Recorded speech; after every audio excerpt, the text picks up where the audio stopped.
Hello students, कैसे हैं आप सभी लोग। तो कोई भी तैयारी आप लोग किसी चीज़ की करते हो, जेई नीट की जिस चीज़ की भी तैयारी करते हो, तो उसका क्या है ना, उसका फल कैसा मिलता है आपको, रिजल्ट क्या होता है एंड में। तो टॉपर्स ही बताते हैं उसकी खासियत कि हमारी जर्नी कैसी थी, हमने कैसे तैयारी की। तो right now I will introduce you a very bright student of our institute, जो यहाँ से पास होके गई हैं और अभी right now she is at IIT Dharwad in Karnataka. तो वो अभी अपना जर्नी बताएंगी कि अभी उनकी तैयारी कहाँ है, कैसे चल रही है, फिर उसके बाद से वो स्ट्रेटजीज आप लोग को शेयर करेंगी। तो अभी मिलते हैं। ये है हमारी नंदिनी। और नंदिनी, ये बताइए कि अभी आपका जो कहाँ पे आप पढ़ाई कर रही हैं अभी। अभी आईआईटी धारवाड़ में हूँ मैं। सो फर्स्ट सेमेस्टर अभी जस्ट कंप्लीट हुआ है। और ट्रेड कौन सा अभी आपका। ट्रेड में ट्रेड मीन्स के अभी सब्जेक्ट स्ट्रीम कौन सा है वहाँ। इसी ब्रांच। इसी ब्रांच है। अच्छा, बहुत बढ़िया। तो कहने का मतलब अभी वहाँ पढ़ाई सब कुछ बहुत मजे हाँ, मजे चल रही बहुत है। अच्छी चल रही है। अच्छा, वहाँ तो अच्छी चल रही है। तो अभी यहाँ उसके पहले जैसे आपने तैयारी कहाँ से की थी, मोशन से की थी। हाँ, मोशन मुजफ्फरपुर से। तो मोशन में ये बताइए कि आपकी तैयारी जो हुई थी तो यहाँ पे आपको क्या सपोर्ट था, क्या अच्छा लगा और किस वजह से आप मोशन में, क्या जो बढ़िया था फीडबैक आपका, वो आप बच्चों के साथ शेयर करेंगे तो हम लोग को पता चलेगा कि क्या चीज़ें थी। अभी मोशन में जितने भी बच्चे हैं उनसे मैं ये कहना चाहूँगी कि मेरी जो जर्नी थी मोशन की वजह से ही अच्छी हुई। पहले मैं जहाँ पढ़ती थी वहाँ से ऐसा कुछ खास सपोर्ट मिला नहीं था। जब मैं मोशन में 12th में आई तो उसके बाद ही मुझे ऐसा लगा कि मैं जेई कर सकती हूँ और यहाँ के फैकल्टीज़ के कारण ही मैं आईआईटी में पहुँच पाई हूँ। सो बस कॉन्फिडेंस बिना लूज किए अपने पढ़ाई पे फोकस करके कोई भी इंसान का कहीं भी अचीव कर सकता है जो वो चाहे। And lastly I would thank motion Muzaffarpur for all this. Thank you.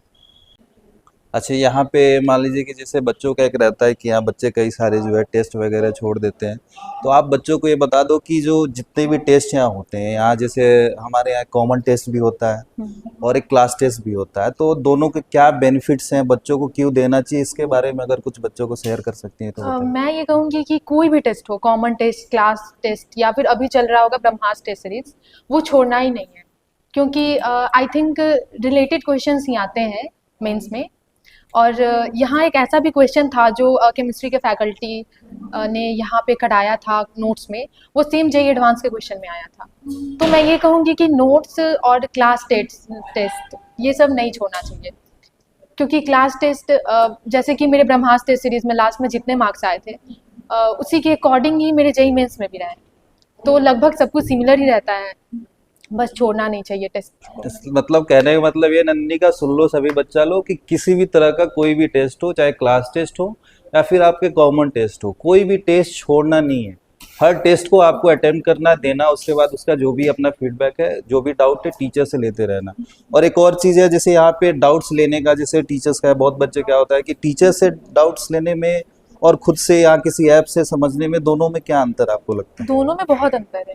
क्योंकि कैसे। टीचर्स जैसे समझाते हैं वैसा शायद ऐप ना समझा पाए, क्योंकि कभी कभी हम ज़बरदस्ती ऐप से समझ लेते हैं पर उसका मेन जो एक्चुअल कंसेप्ट होता है वो टीचर ही बता सकते हैं। तो इसीलिए मैं तो ये कहूँगी कि अगर थोड़ा सा टाइम लग रहा है तो वो टीचर को ही दे, मतलब टीचर से समझना ज़्यादा बेनिफिशियल रहता है। अच्छा, एक और चलिए सवाल है, चूंकि मैं भी एकेडमिक मेंटर हूँ तो ये जरूर जानना चाहूँगा कि जैसे आपके प्रिपरेशन में, चलो फैकल्टीज आपको हेल्प करती है, फिर और उसके अलावा कौन सी चीज़ें की ज़रूरत पड़ती है। जैसे किसी का मोटिवेशन कोई भी हो सकता है, मोटिवेशन आपको पेरेंट्स से मिलता है या फिर किसी आदमी से मिल सकता है, वो आपके ज़िंदगी में कितना हेल्पफुल होता है। अभी जैसे आप IIT में गए हो कहीं भी, तो यहाँ पे जैसे होता है, कैसे आप सेशन चलता था या मेंटरिंग कैसे होती थी, वो कितना हेल्पफुल आपके जीवन में हुआ। मुझे फैकल्टीज़ के अलावा अपने पापा से मोटिवेशन मिलती थी। बहुत क्योंकि बढ़िया। घर पे वो हमेशा ऐसा कुछ कहते थे कि मेरी बेटी है तो मतलब ये आईआईटीएन बनेगी, और वो जो ऐसा कुछ कहते थे तो ऐसा लगता था कि मतलब होना ही चाहिए ऐसा नहीं, ये कुछ। बहुत बढ़िया है। यही कहना है कि कोई भी आपके आइडल हो, घर पे आप किसी को इंस्पिरेशन मानते हो, आप उनकी बात सुनो। आपके टीचर हो सकते हैं, आपके मेंटर्स हो सकते हैं, आपके कोई रिश्तेदार हो सकते हैं, किसी की बात कभी भी लाइफ में आपकी जो है आपको वो एक स्पार्क दे सकती है कि नहीं, ये चीज़ है जो मेरे को एक्सेल करेगी जीवन में, मैं बढ़िया कर सकती हूँ। तो और बच्चों के लिए क्या फीडबैक देना चाहिए कि किस तरीके से हम IIT में पहुंच सकते हैं, कुछ तैयारी, अपनी स्ट्रेटजी क्या होनी चाहिए। जैसे फिजिक्स, केमिस्ट्री, मैथ है, आपको पढ़ना है जेई में, तो उसमें किस तरीके से पढ़े कि एक पार्टिकुलर ये स्ट्रेटजी क्या होनी चाहिए आप। क्योंकि मैं भी इस टाइम से जा चुकी हूँ, यहाँ पे बच्चे काफ़ी ज़्यादा फ्रस्ट्रेट हो जाते हैं क्योंकि हाँ, जैसे जैसे टाइम नज़दीक आता है तो ऐसा होने लगता है कि मेरा जैसे होगा अभी या का नहीं टाइम है, होगा। जैसे जनवरी में एग्जाम है, तभी बच्चे हाँ काफी हाँ। ज्यादा फ्रस्ट्रेशन में आ जाते हैं, धीरे धीरे क्या होता है कि पाइल अप हो जाती है कि अब स्ट्रेटजी फॉलो नहीं करते हैं। तो आप एक चीज ये बता दो कि अभी लास्ट टाइम में, जैसे साल भर तो मान लीजिए अभी 2 साल बच्चे पढ़ लिए हैं, तो अभी के टाइम में 1 महीना लास्ट, एक जो 1.5 महीना बचता है, इसमें कैसे तैयारी करना चाहिए बच्चों को? पहले तो शॉर्ट नोट्स बने रहने चाहिए पहले से, और अभी शॉर्ट नोट्स पे ही ज़्यादा ध्यान देना चाहिए। और बस शॉर्ट नोट्स पढ़ो, टेस्ट दो, टेस्ट को एनालाइज करो, और बस देखो कि टेस्ट में कहाँ कहाँ मुझसे गलती हुई, और मन में ये रखो कि अगली बार वहाँ गलती नहीं होनी चाहिए। बस टेस्ट और शॉर्ट नोट्स, फिर यही अभी लास्ट टाइम में यही होनी चाहिए। चलिए बहुत बढ़िया। कहने का मतलब वही है कि टेस्ट का है, डेटा बनाइए आप लोग, जो भी टेस्ट देते हैं, जो क्वेश्चंस आपसे नहीं बनना उसका डेटा होना चाहिए कि दिस टाइम क्या लेवल आपकी तैयारी की, कहाँ गलती आप कर रहे हो, उस पर अगर आप काम कर लिए तो आगे आपके सारी चीजें सही हो जाएंगी। तो बहुत अच्छा लगा नंदनी, ऐसे ही आपके जैसे बच्चे और भी है, ऐसे इंस्पायर होकर आपकी बातें सुनेंगे, स्ट्रेटजी को फॉलो करेंगे, और आप ही की तरह ऐसे ही बहुत सारे बच्चे निकले, यही उम्मीद है। Thank you very much. Thank you.